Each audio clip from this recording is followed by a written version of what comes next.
நேயர்கள் அனைவருக்கும் வணக்கம். திக்கு தெரியாத ஒரு ஊரில் மனைவி மற்றும் 2 குழந்தைகளை விட்டுவிட்டு ஓடிய கணவன். வேலை தேடி சென்னைக்கு தன் குடும்பத்துடன் சென்ற தன் கணவன் வேலை கிடைக்காததால் மனைவியிடம் சொல்லாமல் ஓடியதால் செய்வது அறியாமல் தவித்து நின்ற சமயத்தில் வாய்ப்பும் வாழ்க்கையையும் குழந்தைகளையும் வளர்க்க உதவியது என்னவோ இந்த சினிமா துறைதான். அதுவும் இப்போ இல்ல, 95 ஆண்டுகளுக்கு முன்பு. இவர்தான் நடிகை KR செல்லம் அவர்கள். குடும்ப வழக்கப்படி 11 வயதில் திருமணம். தஞ்சையை சேர்ந்த இவரின் தந்தை சிதம்பரத்தில் பள்ளி ஆசிரியராக பணிபுரிந்தவர். இவரின் வருமானத்திற்கேற்ப தனது மகளுக்கு 11 வயதில் திருமணம் செய்து வைத்தார். குழந்தை பருவம் காணாமல் போயிற்று கனகவள்ளி என்ற செல்லத்திற்கு. தஞ்சை மாவட்டத்தின் கம்பய நத்தம் கிராமப்புற பகுதியில் இருந்து கணவனை மட்டுமே நம்பி சென்னை சென்றவர். இயற்பெயர் கனகவள்ளி என்ற KR செல்லம் அவர்கள்.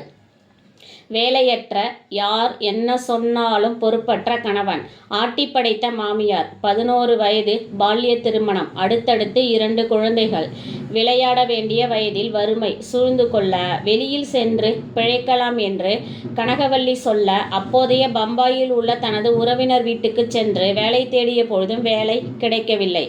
அங்கிருந்து சென்னைக்கு வந்தனர். அங்கும் வேலை கிடைக்கல. கணவன் மனைவியிடம் சொல்லாமல் எஸ்கேப் ஆனார் சென்னையில் இருந்து. கணவன் விட்டு சென்ற இடம் ஒரு சினிமா கம்பெனி வீட்டில். அதனால் கொஞ்சம் மூச்சு விட முடிந்தது. அப்பொழுதுதான் அந்த company south India film corporation limited என்ற பெயரில் புதிதாக சினிமா ஸ்டுடியோ ஒன்றை புதிதாக ஆரம்பித்தது. அங்கே வேலைக்கு ஆட்கள் தேர்வு செய்யப்பட்ட பொழுதுதான், அங்கே தங்கி வேலைகளை தேடிக்கொண்டு இருந்த பொழுதுதான் கணவன் விட்டு சென்றதால் கனகவள்ளி என்ற KR செல்லம் குழந்தைகளின் நலன் கருதி நடிகையாக மாறிப்போனார். இந்நிறுவனம் தொடங்கிய முதல் படம் கௌசல்யா. கணவன் இல்லாத நிலையில் கனகவல்லிக்கு இறக்கப்பட்டு ஒரு வாய்ப்பு தரப்பட்டது. படத்திற்காக KR செல்லம் ஆனார் கனகவல்லி. படம் உருவாகி சென்னையில் ஒரு தியேட்டரில் வெளியானது. இருப்பினும் காலக்கொடுமை. படம் சில நாட்கள் தான் ஓடியது தியேட்டரில். பிறகென்ன, கம்பெனியும் மூடப்பட்டது. செல்லத்திற்கு தலை சுற்றியது. ஒரே படத்தின் மூலம் பல நுணுக்கங்களை கற்றுக்கொண்டார். அத்துடன் சக நடிகைகளிடம் நட்புறவு தொடரவே அடுத்தடுத்து அங்கிருந்த சில கம்பெனிகளில் வாய்ப்பு கேட்பதை வாடிக்கையாக கொண்டதன் விளைவு வாய்ப்புகள் வரத் தொடங்கின. KN மீனாட்சி என்ற நடிகை செல்லத்துக்கு தோழியாக மாற, இருவரும் சேர்ந்தே வாய்ப்புகளை தேடி பெற்ற பொழுது, ஒருவருக்கு வாய்ப்பு கிடைக்கும் பொழுது மற்றவருக்கும் வாய்ப்புகளை கேட்டு வாங்கி தந்தனர். இதனால் செல்லத்தின் வறுமை நீங்க ஆரம்பித்தது. பிள்ளைகளுக்காக வாய்ப்பை தேடி ஓடலானார். நான் ஹீரோயினாத்தான் நடிப்பேன் என்றெல்லாம் அடம் பிடிக்காமல் கிடைத்த வாய்ப்புகளை பயன்படுத்தினார் KR செல்லம் அவர்கள். இயக்குனர் K. சுப்பிரமணியம் இயக்கத்தில் உருவான படம் பாலயோகினி. இப்படம்தான் செல்லத்தை வெற்றி பாதைக்கு அழைத்து சென்ற படமாக அமைந்தன. அன்றைய நாளில் தமிழில் முதலில் காடுகளில் எடுக்கப்பட்ட முதல் படம் வனராஜா கர்சான். சண்டை காட்சிகள், பலவிதமான சாகசங்களும் நிறைந்த படம். இப்படம் காடுகளின் வாழ்க்கை நிலை குறித்து எடுக்கப்பட்ட படம். இப்படத்தில் நீச்சல் உடையில் நடித்திருந்தார் KR செல்லம். இதனால் பெரும் சர்ச்சைக்கும் ஆளானார். இது நாகரிகத்தை சீர்குலைய வைப்பதாக இருக்கிறது என்று பத்திரிகைகள் பந்தாடின KR செல்லத்தை. பிறகு கதையின் முழுமை தெரியாமல் ஒப்பந்தம் போடப்பட்டது என்று ஓப்பனாக மன்னிப்பு கேட்டார் செல்லம். 1938 நீச்சல் உடையை கண்டது தமிழ் சினிமா. முதல் நீச்சல் உடை நாயகியும் இவரே. அன்றைய காலகட்டத்திலேயே சர்ச்சை நாயகி என்றும் பேசப்பட்டார் KR செல்லம். 1939 அதிர்ஷ்டம் படத்தில் நடித்தார். அப்பொழுது தமிழ் சினிமா மக்கள் படத்தை பார்க்க வர வேண்டும் என்பதற்காக புது முயற்சிகளையும் செய்தன. மதன காமராஜன கதை, என் மனைவி போன்ற படங்கள் பெரிதும் பேசப்பட்டது KR செல்லத்திற்கு. என் மனைவி அன்றைய காலகட்ட நகைச்சுவை படமாகவும் இருந்தது. இப்படம் புதிய வரவுகளாயிருந்த ஏரோப்ளேன், ரேடியோவை பார்த்து ஆச்சரியமடைந்து வயலில் வேலை செய்யும் பெண் பாடுவது போன்ற பாடல்கள்.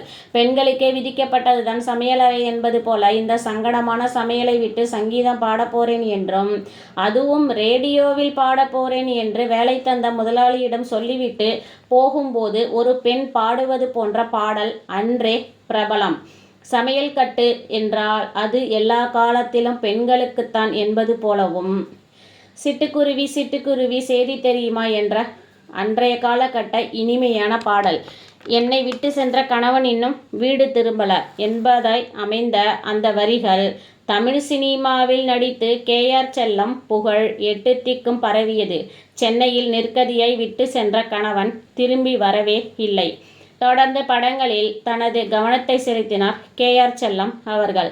அத்துடன் இவர் அன்றைய காலகட்ட சோப் விளம்பர மாடலும் கூட. இந்த சோப்பிற்கு பல சினிமா நட்சத்திரங்கள் மாடலாக இருந்த பொழுதும் முதல் விளம்பர மாடல் கேஆர் செல்லம் அவர்கள்தான். இது சினிமா நட்சத்திரங்களின் அழகு சோப்பாகவும் வர்ணிக்கப்படுகிறது. அதுதான் லக்ஸ் சோப். இந்த லக்ஸ் சோப்பின் முதல் மாடல் இந்த கேஆர் செல்லம் அவர்கள்தான். தேவதாசி படத்தில் நடித்த பொழுது பெரும் விமர்சனங்களும் எழுந்தன. இச்சமூகத்தில் காலங்காலமாக இருக்கும் நடைமுறையை மாற்றுவது சரியாக இருக்காது என்றும் கேஆர் செல்லம் மீது விமர்சனங்கள் அள்ளி எறியப்பட்டன. தேவதாசி பெண்கள் எப்படி திருமணம் செய்து கொண்டு குடும்ப வாழ்க்கையில் ஈடுபட முடியும் என்றும் சர்ச்சையை ஏற்படுத்தியதோடு தேவதாசி ஒழிப்பு முறைக்கு பிறகு வந்த படம். இப்படம் தேவதாசி பெண்களுக்கு ஒரு வழிகாட்டியாய் அமைந்த படமும் கூட. ஆனாலும் பெரிய பிரச்சனைகளை சந்தித்த படமும். அதே நிலையில் வெற்றியையும் மறுக்க முடியாது. கேஆர் செல்லம் நடிக்க வந்த இந்த காலகட்டத்தில் இதிகாச புராண கதைகளில் இருந்து மாறுபட்டு சமூகத்தில் நடக்கும் நல்ல மற்றும் அவல நிலைகளும் படமாக்கப்பட்ட காலம் இது. இதுவும் கேஆர் செல்லத்திற்கு நல்ல வாய்ப்பாகவும் அமைந்தன. 1939 அதிர்ஷ்டம் படத்திற்கு விளம்பரம் தலைகீழாய் செய்யப்பட்டதாம். வித்தியாசமாக காட்டுவதற்காகவும் மக்களை தியேட்டருக்கு வர வைப்பதற்காகவும். இப்படத்தில் ஐயா சிறு பெண் ஏழை என்பால் மனம் இறங்காதா என்ற பாடல் கிராமபோன் ரெக்கார்டுகள் மூலம் ரெக்கார்ட் செய்யப்பட்டு அனைத்து கிராமப்புற நகர்ப்புறங்களிலும் மிகவும் பிரபலமடைந்த பாடலாம். இது பிச்சைக்காரர்கள் மிகவும் ரசித்த பாடலாகவும் அமைந்ததாம். இப்பாடலும் கேஆர் செல்லத்திற்கு வாய்ப்புகள் வர வழியாய் அமைந்தது. அன்றைய காலகட்டத்தில் நகைச்சுவைக்கு பெயர் போன ஜோடியாக இருந்த சாரங்கபாணி கேஆர் செல்லம் ஜோடி ரசிக்கப்பட்டது. வேதாள உலகம் என்ற படம் முழுவதும் நகைச்சுவை படமாகவும் அமைந்தது. பிறகு அடுத்தடுத்து நடிகைகளின் வரவு அம்மா, அக்கா, தங்கை, அத்தை போன்ற ரோலிற்கு மாறினார். கிடைத்த வாய்ப்புகளை பயன்படுத்தி கொண்டார். எனக்கு இந்த ரோல் தான் வேண்டும் என்று யாரிடமும் பிரச்சனை எதுவும் செய்தது இல்லை. சம்பள பிரச்சனையும் செய்யவே இல்லையாம் கேஆர் செல்லம்.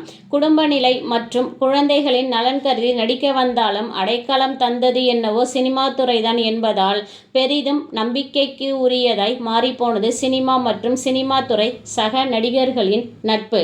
1954 பெண் என்ற திரைப்படத்தை ஏவிஎம் தயாரித்தது. 3 மொழிகளிலும் வெளியான இப்படத்தில் வைஜெயந்தி மாலா கதாநாயகி. இவரின் தாயாக நடித்தார் கேஆர் செல்லம் அவர்கள். 50களில் சில படங்களில் நல்ல கதைகளிலும் நடித்து முடித்ததோடு பெயரை பெற்று தந்ததுடன் போதும் என்று 60களில் திரைத்துறையில் இருந்து விலகி அவர் படங்களில் பணியாற்றிய எடிட்டர் பி. வெங்கட்ராமன் அவர்களை மறுமணம் செய்து கொண்டு குடும்பத்தையும் தனது வாழ்க்கையையும் கவனிக்க ஆரம்பித்தார். தஞ்சையை சேர்ந்த கனகவல்லி என்ற நடிகை கேஆர் செல்லம். வைரமாலை, கல்வனின் காதலி, ராஜி, என் கண்மணி, மங்கையர் திலகம், மாதர்குலம் மாணிக்கம், கற்புக்கரசி, பாட்டாளியின் வெற்றி, ஜாதகம், வேலைக்காரன், என் கணவன், ஒன்றே குலம், ஒரே வழி, தாய் உள்ளம், பெற்ற தாய், மெட்ராஸ் மெயில், மச்சரேகை, தெய்வநீதி, எங்கள் செல்வி போன்ற 30ற்கு மேற்பட்ட படங்களில் நடித்திருந்தாலும் வேதாள உலகம் என்ற பேசும் படத்திலும் நடித்த பெருமையும் பாலயோகினி என்ற தமிழ் படத்தில் சிறு பிள்ளைகளை வைத்து எடுத்த முதல் படமாக விளங்கிய இப்படங்களிலும் நடித்த பெருமை கேஆர் செல்லம் அவர்களையே சேரும். கணவன் விட்டுவிட்டு போய்விட்டார் என்று சோர்ந்திருந்தால் தன்னையும் இழந்து குழந்தைகளையும் நிர்கதியாய் நின்றிருக்கும். இறக்கப்பட்டு வாய்ப்பு வந்தாலும் சாதித்து காட்டினார் கேஆர் செல்லம் அவர்கள். தொடர்ந்து இணைந்திருங்கள் கண்மணி தகவல்கள் சேனலுடன். லைக் செய்யுங்கள், ஷேர் செய்யுங்கள், கமெண்ட் செய்யுங்கள், சப்ஸ்கிரைப் செய்யுங்கள். மீண்டும் வேறு ஒரு பதிவுடன். நன்றி.